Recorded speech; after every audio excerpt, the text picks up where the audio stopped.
अंग्रेजों की शोषण नीति और प्रतंत्रता से भारतवर्ष को मुक्त कराने में अनेक महापुरुषों ने अपनी शक्ति और सामर्थ्य के अनुसार योगदान दिया था। इन्हीं महापुरुषों की कड़ी में एक नाम आता है भगवान बिरसा मुंडा का, जिन्होंने एक नारा भी दिया था, अबुआ डिशोम रे अबुआ राज, अर्थात हमारे देश में हमारा शासन का नारा देकर भारतवर्ष के छोटा नागपुर क्षेत्र के आदिवासी नेता भगवान बिरसा मुंडा ने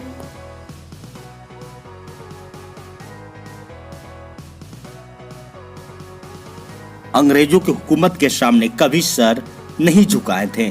वहीं आपको बता दें कि जल, जंगल और जमीन के हक के लिए अंग्रेजी के खिलाफ उलगुलान अर्थात क्रांति का आह्वान भी किया था।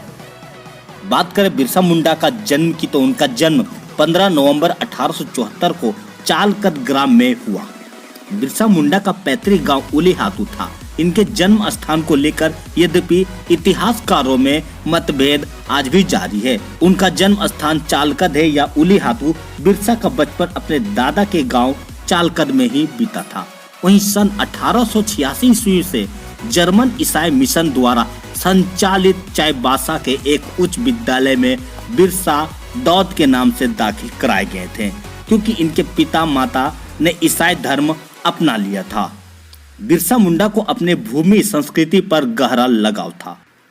उन दिनों मुंडा सरदारों को छीनी गई भूमि पर उन्हें दुख था, या कह सकते हैं कि बिरसा मुंडा आदिवासियों के भूमि आंदोलन के समर्थक थे तथा वे वाद विवाद में हमेशा प्रखरता के साथ आदिवासियों की जल, जंगल और जमीन पर हक की वकालत करते थे।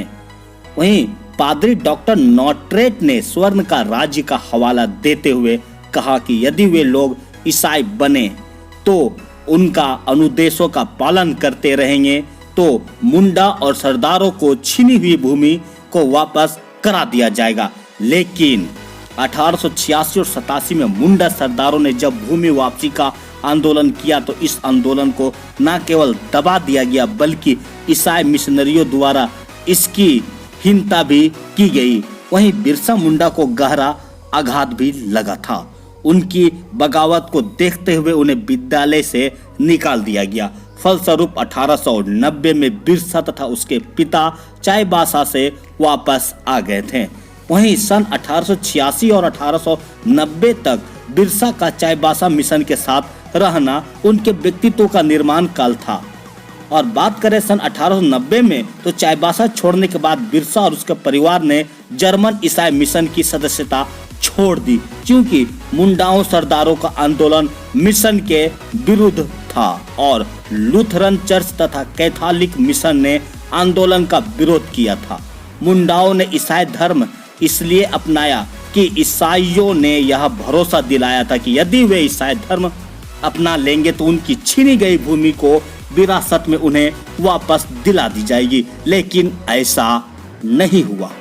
बिरसा मुंडा का संथाल विद्रोह, चुआर आंदोलन, कोल विद्रोह का भी व्यापक प्रभाव पड़ा था। अपने जाति की दुर्दशा, सामाजिक, सांस्कृतिक और धार्मिक अस्मिता को खतरे में देख उनके मन में क्रांति की भावना जाग उठी और उन्होंने यह मन ही मन ठान लिया था कि मुंडाओं की शासन वापस लेकर के ही आएंगे और लोगों में जागृति पैदा करेंगे।